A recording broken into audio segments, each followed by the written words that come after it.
We're going to ask Matt Shea to come on up here. I was looking at his stuff online here. One of the things I thought was very poignant about Matt was he said this when he was re-elected: "I will continue to fight for lower taxes, smaller government, and more freedom." And that's why we're here, isn't it? Amen. All right, Matt, thank you so much for coming out. Appreciate it. How's everybody doing? Good? So, see if I can get unwound here. I was in the Cleveland airport about 4 days ago, and then that was in the morning, and then in South Carolina for lunch, and then Detroit that evening. And I'm traveling around the country, and I'm giving the briefing I'm about to give you, at least part of it anyway, because of time. And it was interesting to me that I'm sitting in the Cleveland airport on 9/11. And over the loudspeaker, they say, like everybody to pause. About 20 minutes later, like everybody to join us in the moment of silence again. So it was for each tower that was hit. And I looked around the airport, and I bowed my head, and I was praying for the family. You know, for most of you, you already know I served 10 years in the U.S. Army. I was praying for the family of the soldier I lost. And I looked around after I'd done that, and nobody else had even stopped. Everybody was moving around like nothing happened. It moved me almost to tears. You know, here we have, in modern times, I mean, this didn't happen back in the 1940s, in modern times, and nobody stopped to just take a moment of silence for all those families that lost somebody, and all the soldiers and military folks that had to sacrifice after that. So I'm going to take a moment of silence right now to make up for that, if we could. And let's just pray for those families. But first, let's give the law enforcement that's here a round of applause for being oath keepers.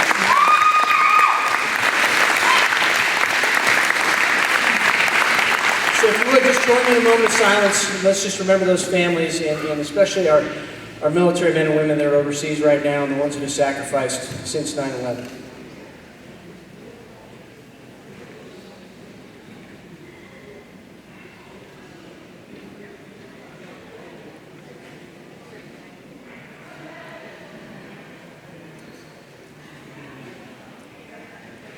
Thank you. All right. Defending our republic. Is it worth defending? Yeah. It is. We have the greatest country in the world still to this day, despite all of the attempts to destroy it. And I want to talk about Christian apathy briefly. What happens when Christians get involved in politics? Well, I want to share a story with you. Last November, I was in Ethiopia. I flew into Addis Ababa, the capital, as part of a mission trip, and we drove 7 hours into Nekemte, which is a little town of several hundred thousand. That's a little town in Ethiopia, a little town in the north-central part of the country. Now, 3 days before we got there, two warring Christian tribes. That doesn't even make sense to us in the West, but it actually happens quite frequently throughout the world. Two warring Christian tribes were at each other. The Ethiopian army had to come in. A bunch of people were killed. There was a battle. And they secured a truce for the 3 days that our ministry was going to be in the town. In fact, our advance team, when they drove through, there was still machine gun brass on the roadway. And most of those young kids had never seen anything like that, by the way. But I'll tell you, it's a little disconcerting being a military guy driving into a place like that when you're unarmed. I'm just going to tell you, okay? But you have to put your trust in God and your trust in Jesus Christ, right? Because our hope is in Jesus Christ, not in man. Amen? Amen. So we drive into the town, and the second night we're there, the richest guy in town who owned the hotel that we were staying in, and hotel is in quotation marks because the toilet seat was missing, there was orange stuff growing in the shower, but I thanked God that there was a bed and no mosquitoes. You know what I mean? And so we're over at this guy's house having a feast. And again, give you the idea of a feast in Ethiopia. Just let that sink in for a second. We're talking with the guy, and the guy says, "You guys know the day you leave, the war starts again, right?" And it was this really hopeless, fatalistic attitude. And we're actually hearing that in America today, right? There's nothing we can do. There's no hope. It was the same thing. He's a Christian. It was the same thing, coming from a Christian. So the next day, this many people showed up from both warring Christian tribes at our little ministry gathering. There was a drone shot of it. Tens of thousands of people. And I'm on stage taking pictures of this. I've never seen that many people in my entire life. Packed in all day long.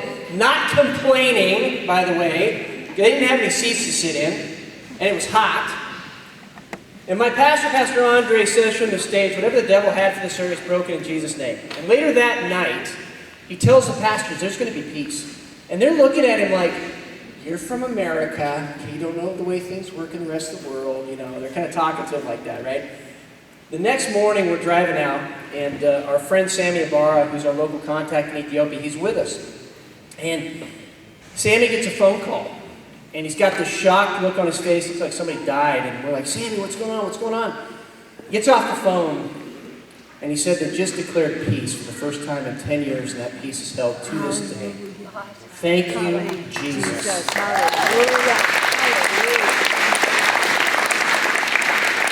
Now, if that can happen in Ethiopia, it darn well can happen in America. And that is my overriding message.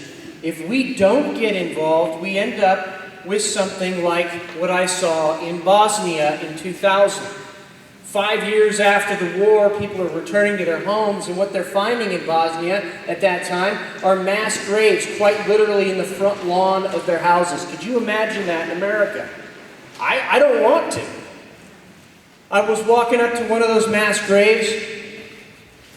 Skeletons, some of them were still bound with wire. Some still had blindfolds on the skulls. The earth actually turns a slate gray when the blood decomposes in it. And when they turn it over, it has kind of a sickly sweet smell. For those of you that have ever served in the military, you remember the smells the most. You really do. I see some people shaking their heads. You do. Can't really ever forget them. And I'm walking up to this mass grave, and this lady is sitting on top of 3 bodies like a chair, and she's brushing in the dirt. And she goes, "Oh, there it is," and pulls a bullet out of the ground. And I said, "Ma'am, can you tell me what you're doing?" And she said, "Well, the Serbs would make these folks kneel at the side of the grave. They'd shoot them in the back of the head, and these people fall on their own bullets. So I'm matching the bullet to the body, and then because the Serbs, in that case it was the Drina River Wolves, kept such meticulous records, I'm matching it to the gun, and the person who signed that gun, and we're prosecuting him for war crimes." Whoa. And 2 things I realized right then. First, the Lord hit me right between the eyes. If there was that kind of evil in the world, there had to be the opposite of good. And that led me on a path so that a year and a half later I gave my life to Jesus Christ. The second thing that happened that day was I realized that's the result of political violence when Christians don't show up. And so all these people in the media that try to say that people that love the Constitution, that the Constitution means what it says, the Bible means what it says, and try to say that they want Bosnia to happen in America, it's not just offensive, it's projection, because I think that's what they actually want, and it's our job to stop them. Amen? Yeah. So I want to go through a little bit of this. 73% of America actually identifies as Christians. This comes from Barna. Now you'll see here, everybody likes to pray. Everybody likes to pray. But when you get to the do part, there's only about 20%. For those of you that own a business, been involved in any sort of an organization, you kind of know that's intuitively true, right? There's 20% that make it happen. But what we're seeing in America now is a massive increase in anti-Christian sentiment. And if you actually extrapolate this to 2009, it's 3 times that original number in just 10 years. I'm seeing it in Olympia. We're seeing massive anti-Christian sentiment in Olympia. We're seeing it in Spokane, where they're saying that dominion, or the idea that Jesus Christ is the Lord of the owner of the cattle of 1,000 hills, a central doctrine to Christianity, is somehow now evil. So quite literally, we're seeing the fulfillment of Scripture that they're calling evil good and good evil, right? It's important to understand this. We are in this time right now. And there was a hearing I was at just yesterday, where basically if you owned property, you're a racist. That the building of the middle class prevented the redistribution of wealth, which is a just asinine statement if you think about it. The idea that Beto O'Rourke said that they're just going to come confiscate our guns.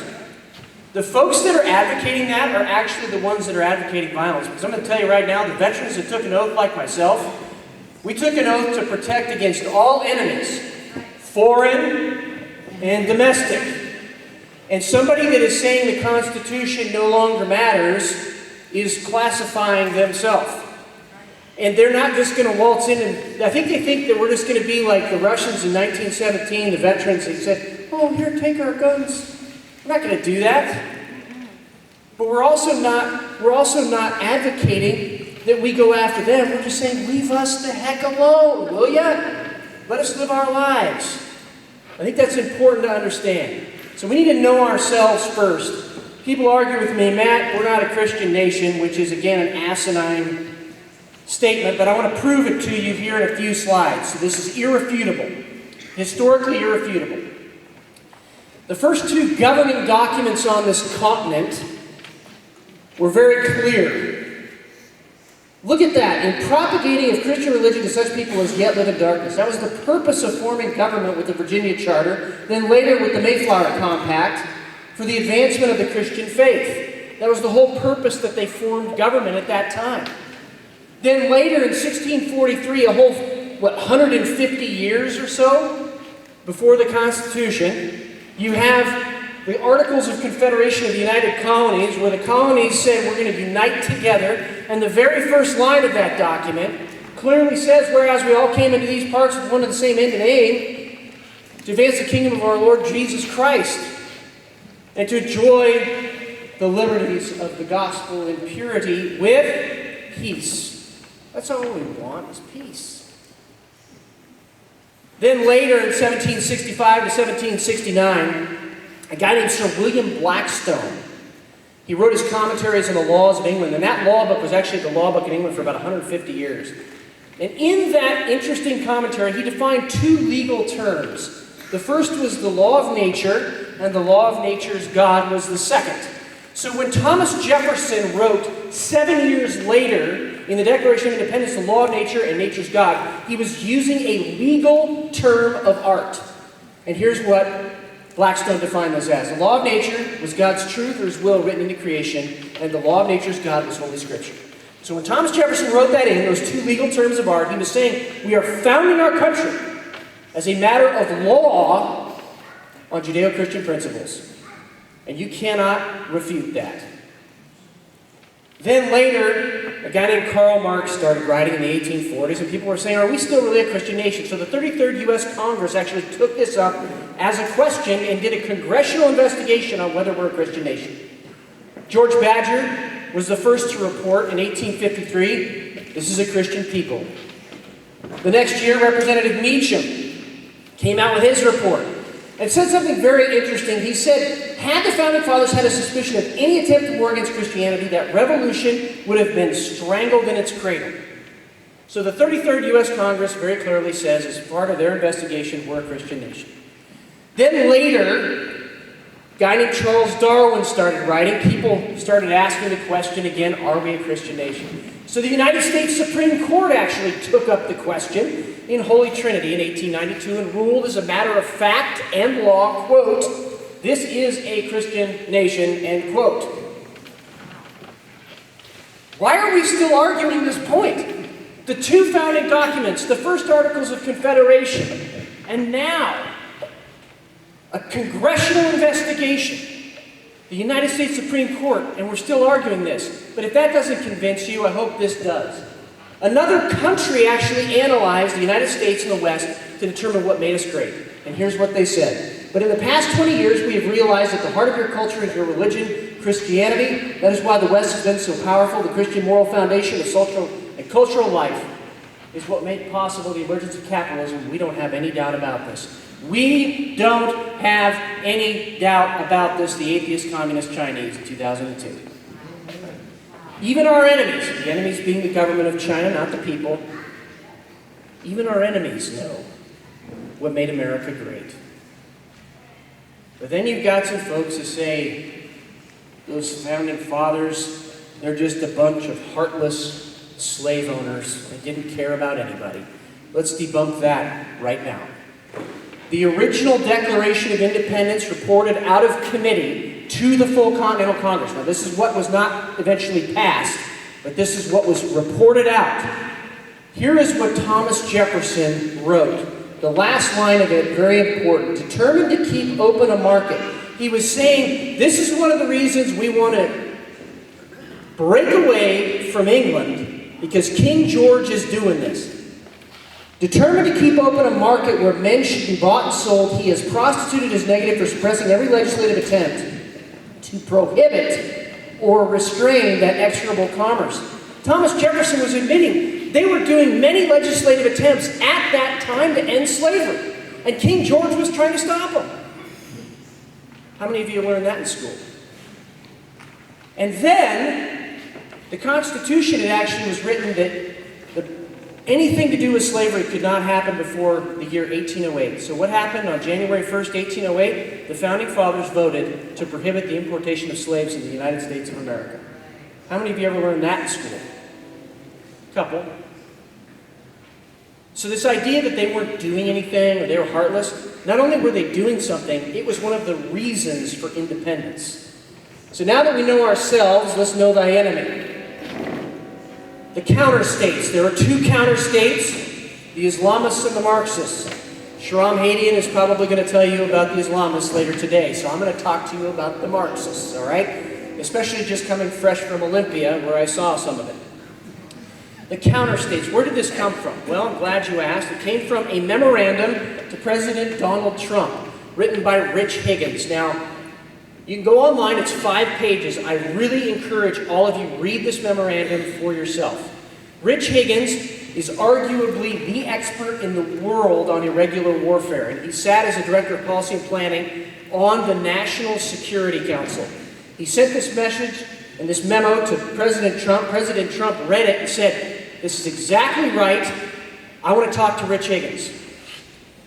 Sorry, sir, we fired him because of the memo. And now you know one of the reasons, not the only reason, but one of the reasons that H.R. McMaster was fired by Donald Trump, because H.R. McMaster is the one that fired Rich Higgins. So Rich Higgins writes in this memorandum a couple of interesting things. First, the goal of the counterstates is to destroy the vision that led to Trump's election. What vision is that? A constitutional republic. That's the vision. Then, he says very clearly that their goal is to try to demoralize those folks that voted for President Trump. Is that not what the news looks like today? Then he says that they're using a Maoist insurgency model to do this, and I'm going to explain it here in a second. Then goes on to say that their intent is to seize power, and they are going to use synchronized violent and nonviolent actions to do so. And does that not describe what's going on right now? Hello, Antifa and the media trying to cover for them. Wow. Then he goes on to say this, that the primary counter-state enabler is the Democrat Party. That's probably no surprise to North Idaho, right? The other part, though, is very interesting. He says that the Republicans at the national level have become the designated defeat mechanism for the counter-states. Does that not describe what goes on at the national level, where you're like, you guys have a majority, you can do it, and then all of a sudden they're snatching victory away at the last minute, and you're like, why? Why did you do that? And Rich Higgins was analyzing and said they've become a designated defeat mechanism. Maoist insurgency model is comprised of 5 parts, according to Thomas A. Marks. The first part of this is very clear. It's called the mass line. Let me tell you what that is. You can be on the East Coast, and you can look in the news, and the news will say, Easter worshipers, right? Not Christians. You're like, where did that come from? And you can fly all the way across the country, land in Seattle, and they're using the word Easter worshipers. And you're like, where did that come from? It's a mass line. They have a central repository for messaging that they put out across all of the lines of their organizations so that everybody says the same thing. Number 2 is called the United Front. This is where you see the Islamists and the Marxists standing on the same stage constantly. And you're like, wait a minute, but Sharia law and there's not women's rights, and you guys say you're for women's rights. That doesn't make sense. Why are you guys on the same stage? It's because they're using the United Front, aka the Squad. What they also don't want you to know is that a lot of the Islamists are actually also Marxists. So for example, the Squad, most of the members are part of something called the Democrat Socialists of America, and I'll get to who they are here in a second. Third, you have military action. Now, the Muslim Brotherhood in America established a special section or a military arm in America. We know this because of the Holy Land Foundation trial, which was the largest terror financing trial in U.S. history. Okay? We also know that there are other Marxist arms that are violent. Everybody's heard of Antifa, but not a lot of people have heard of the Socialist Rifle Association, Redneck Revolt, and the John Brown Gun Club. Violent arms of the Marxists, and I will prove this here in a second. To drive this point home, Carlos the Jackal said only a coalition of Marxists and Islamists can destroy the United States. We need to understand that the Islamists are usually and almost always controlled by the Marxists. General Mihai Pachipa, in his book Disinformation, talks about this, that the KGB, now General Pachipa is the highest ranking KGB agent in general to defect to the United States. He said that they sent 4,000 KGB agents into the Middle East to infiltrate and use the Middle East and Islamic groups as a buffer against the United States of America. I'm taking him at his word that he sent 4,000 at least. But we now know as a matter of historic fact that Yasser Arafat was a KGB agent. We know as a matter of historic fact that Mahmoud Abbas was a KGB agent. We know as a matter of historic fact that Ayman al-Zawahiri, the number 2 of Al-Qaeda, was a KGB-trained operative. Now that changes history a little bit for you, doesn't it? But it's not being reported anywhere. So let's talk about the Marxists in detail. How many of you are combat veterans? Raise your hand. Thank you for your service. Let's give them a round of applause today as well. And for those that are combat veterans, you will notice this crosshatch right there. That is a battle flag. They think they are at war. And they are communists. This is the 1932 symbol of the anti-fascist action in Germany. By the way, this group still exists, and then that's 2017. Not too much difference, is there? The political arm of the Marxists in America is indivisible. Here they are, organized by chapter all over the country. Whoa. But you'll notice our area of the country has the least amount. And also, communists for some reason don't like the high desert of Nevada. I don't know if there's a lesson there, I guess, I don't know. So let's talk about the Socialist Rifle Association. Yes, it's real. Here's a map from their own website, and guess what they have? They have a chapter in Spokane, Washington, which I'll get to here in a second. Interestingly enough, somebody who was trying to establish a Socialist Rifle Association chapter actually did a death threat against me personally that is currently being investigated. And so these guys are active at trying to come after folks that believe in freedom and liberty. Let's talk about Antifa nationally. Very interesting. There was a study done of 60,000 social media accounts. They boiled them down to 962 main accounts, but connected those accounts to Jason Wilson of The Guardian, who is the man writing the articles against yours truly constantly, and now you know why he's doing that, because I'm exposing him. They also connected him to Christopher Mathias of the Huffington Post and Matthew Hayden, unsurprisingly, of the Southern Poverty Law Center. Interestingly enough, not only do these reporters have connections, they also start to cover for Antifa. I got ambushed by a reporter named Jefferson Robbins from I-501 back in Wenatchee, and he tried to say, do you believe in political violence? I'm like, nobody that I associate with believes in political violence, but I've got a question for you. Will you condemn political violence from groups like Antifa? I asked him 4 times on camera, and he refused every time. So then I said, because it appears that you are covering for a violent Marxist organization, I'm going to have to end the interview because I don't want to have anything to do with that kind of thing.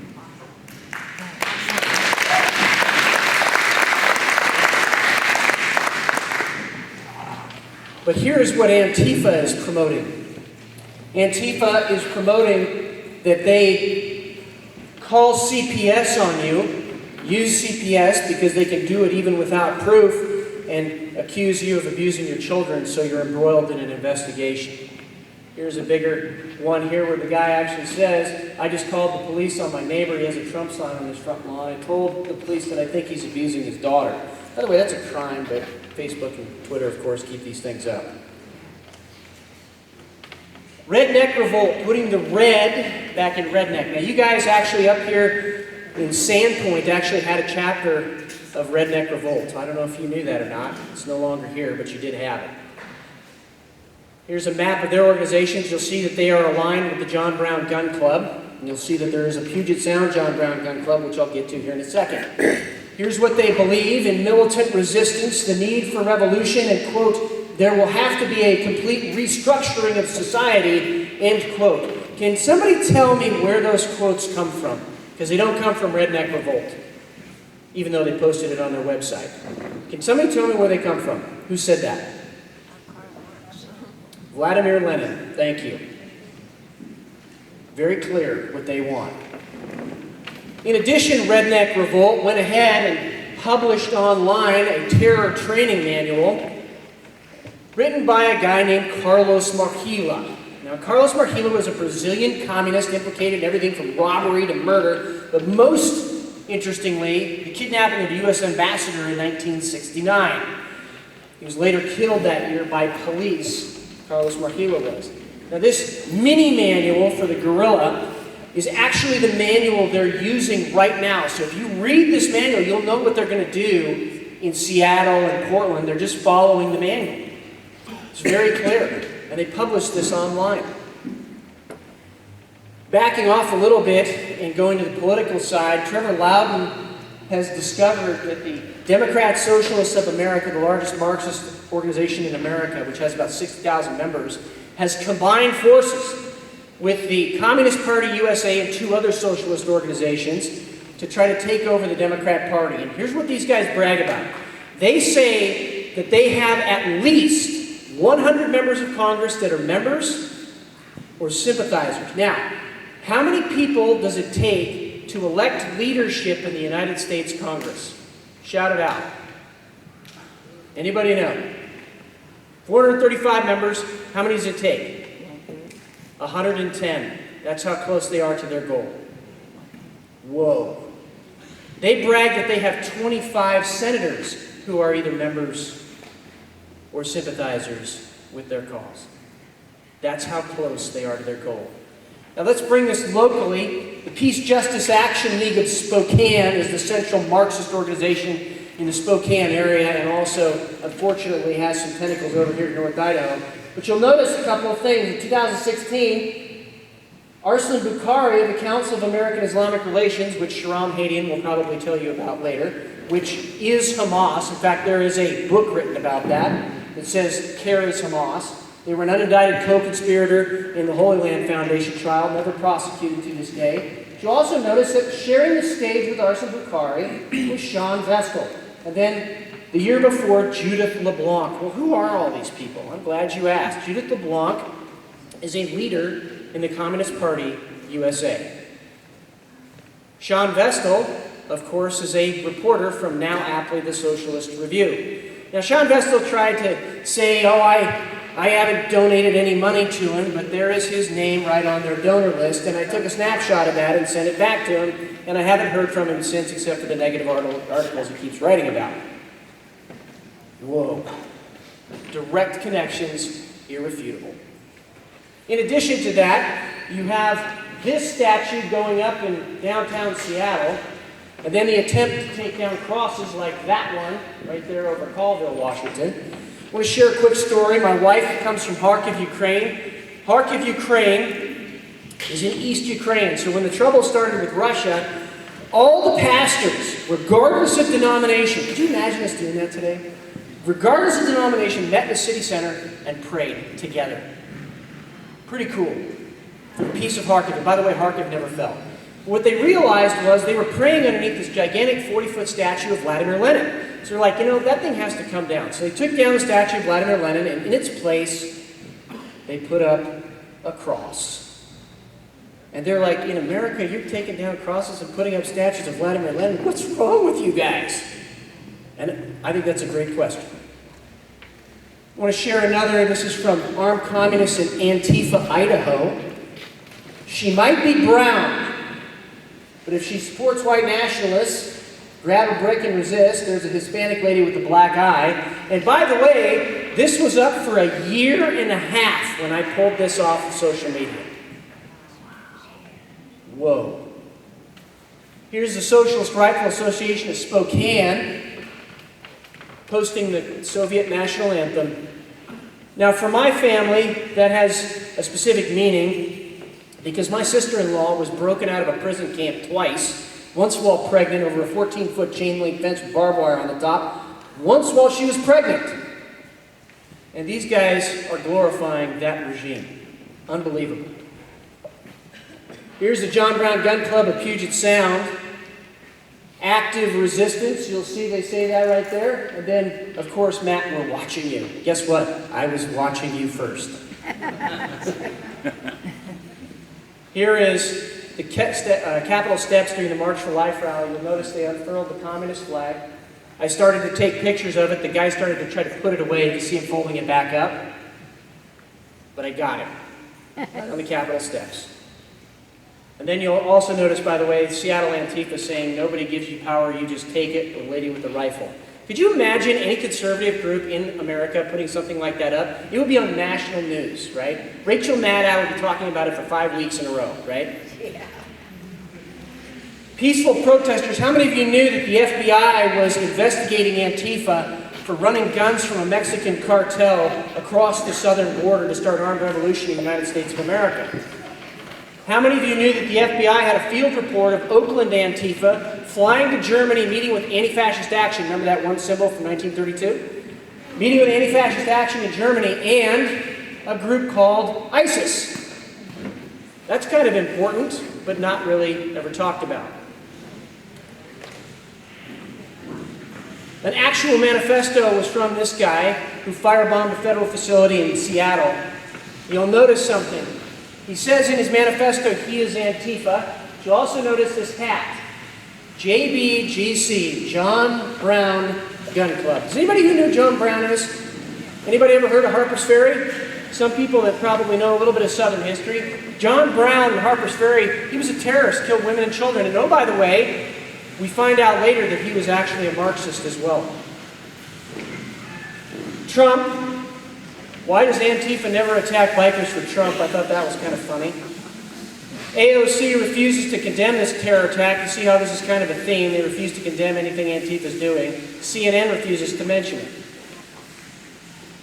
El Paso shooter, interestingly enough, leaves a manifesto, even though they try to make him out to be a conservative. His manifesto says very clearly he believes in a universal basic income, and he believes in universal health care. Well, here's another interesting thing. This guy that did this is reminiscent of Richard Spencer, who is supposedly the leader of a white nationalist movement that Dinesh D'Souza interviewed. And when Dinesh D'Souza interviewed him, you can watch this on his movie, he actually asked questions and eventually got to the point where this guy admitted he was a socialist. Wow. Well, that's interesting. These guys are not from the right. Not at all, not even close. The Dayton shooter, most of you already know him as a self-proclaimed Marxist, but how many of you knew that he was in communication with the Socialist Rifle Association, talking to them about guns? That's kind of important. So let's talk about the roots of communism. This book is actually still published by Amazon. Now, some people say that translation is not accurate, but nobody argues about the content of the book. They don't argue about the content of the book because Karl Marx was a rabid anti-Semite and he was a rabid anti-Christian. In fact, General Pacheco talks about there was a shrine in the KGB headquarters against the Jewish people. Communist Manifesto is very clear. They want to abolish private property and they want to abolish eternal truths in religion and morality. This explains why they're doing the drag queen story hours and this other stuff. Why do they want to get rid of morality? Why? because it makes people easier to control if they don't have a mooring. That's it. And Karl Marx understood this.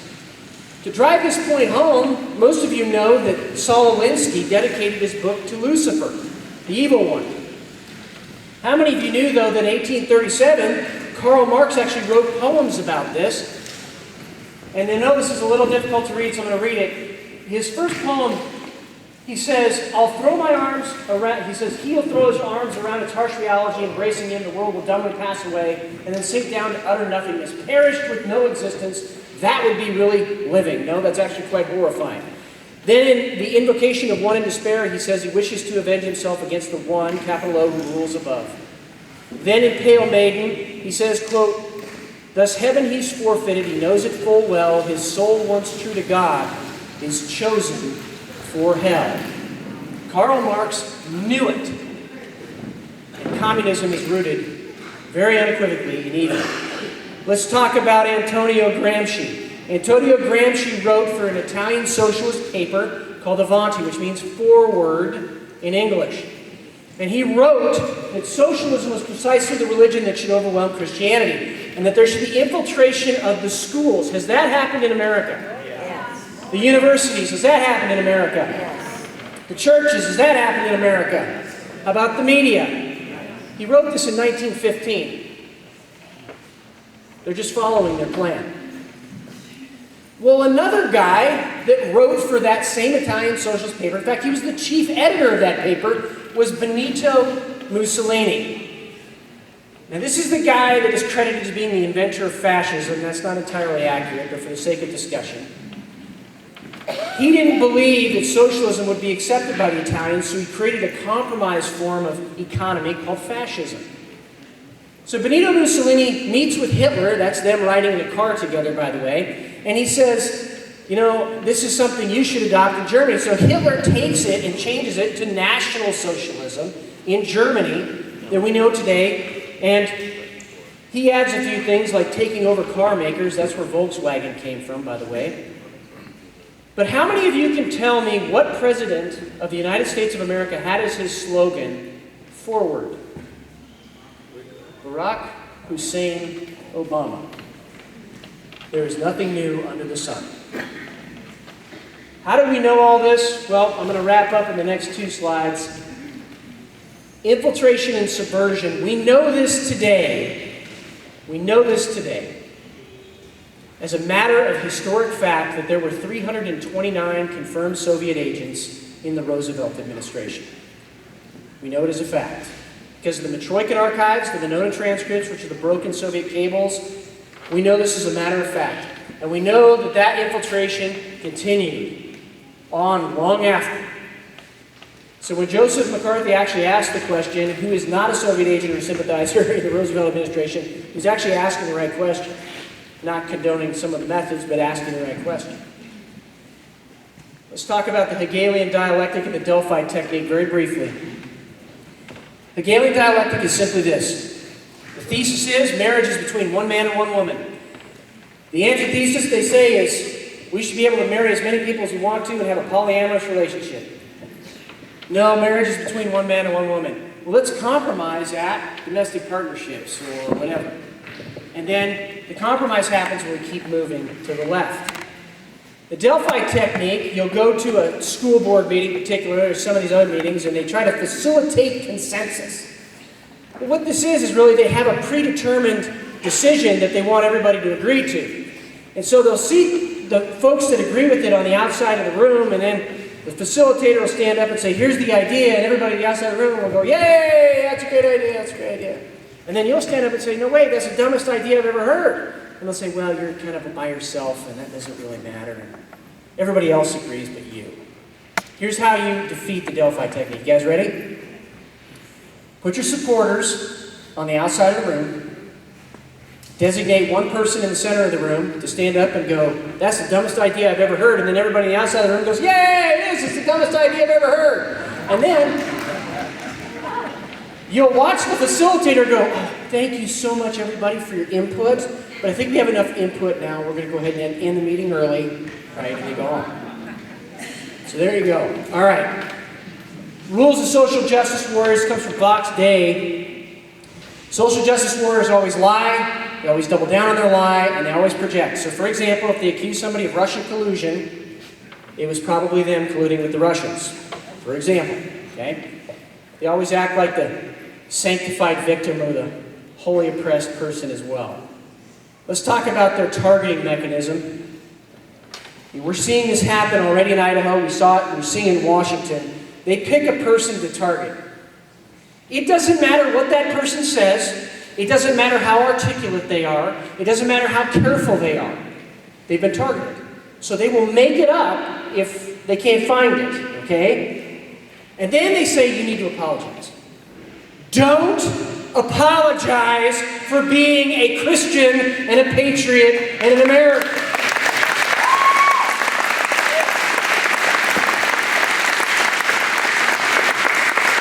Because what happens is, it's not enough, and then they try to do... So you'll notice my statement when the media comes out and does this stuff, I'll say, no, I'm not going to back down one single inch. I will never, never, never, ever give up. Right? That's our answer back. It has to be. Okay? Most of you already know about the Cloward Piven strategy. If you don't, read it online. Effectively overwhelm the welfare system till it breaks and then say we need more socialism. Here is their taxonomy of action from the Deep Green Resistance. Mutiny and insubordination, is that happening in the Trump administration right now? Yep. Violence against humans and property, has that started to happen in America right now? Yep. So I'm going to skip over the globalists because everybody knows who they are except for this one. How many of you know right now, I remember I talked about the Maoist insurgency model, well there's also international action. How many of you know that a huge majority of countries in the United Nations are represented by the Organization of Islamic Cooperation, which is linked to the Muslim Brotherhood? And that the balance of countries are represented by the Socialist International. For that reason alone, we should no longer be in the United Nations.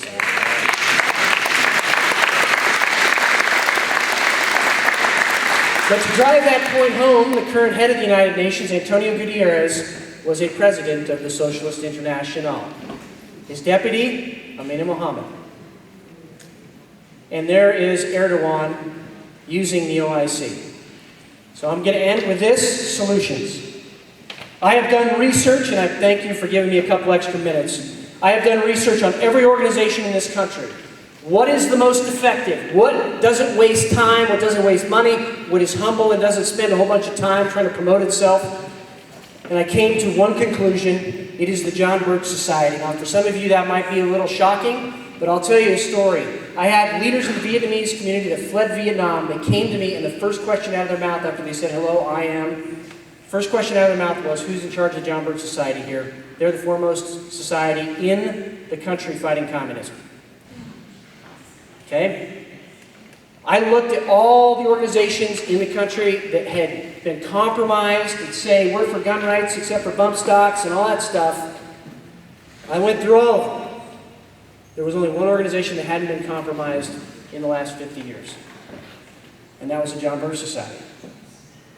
The New American Magazine, and their table is out there, by the way, if you want to take a look at it, is the premier intelligence digest in America. You want to know what's going to happen 10 years ahead of time? That's it.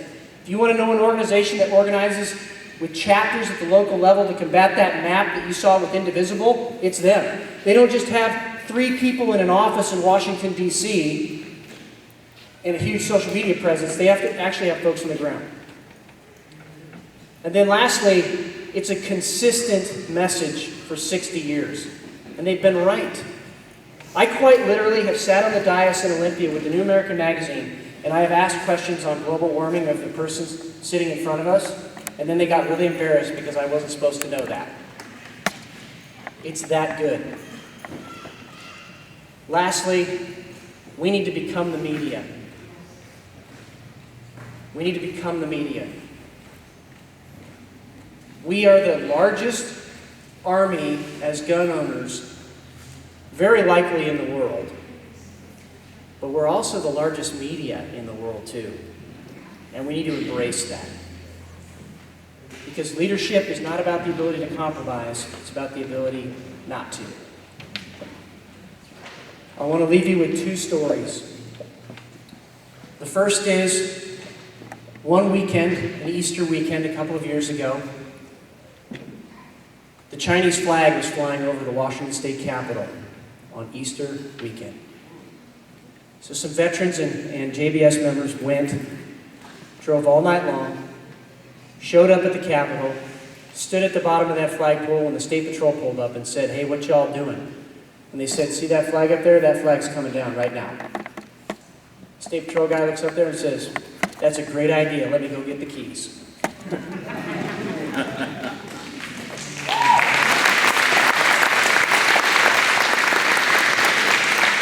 Second thing happened in Priest River, Idaho. John Arnold, a Navy veteran, had a stroke. They adjudicated him that he couldn't own firearms anymore, and they came to take him. And 100 patriots, including the sheriff, God bless Darrell Wheeler,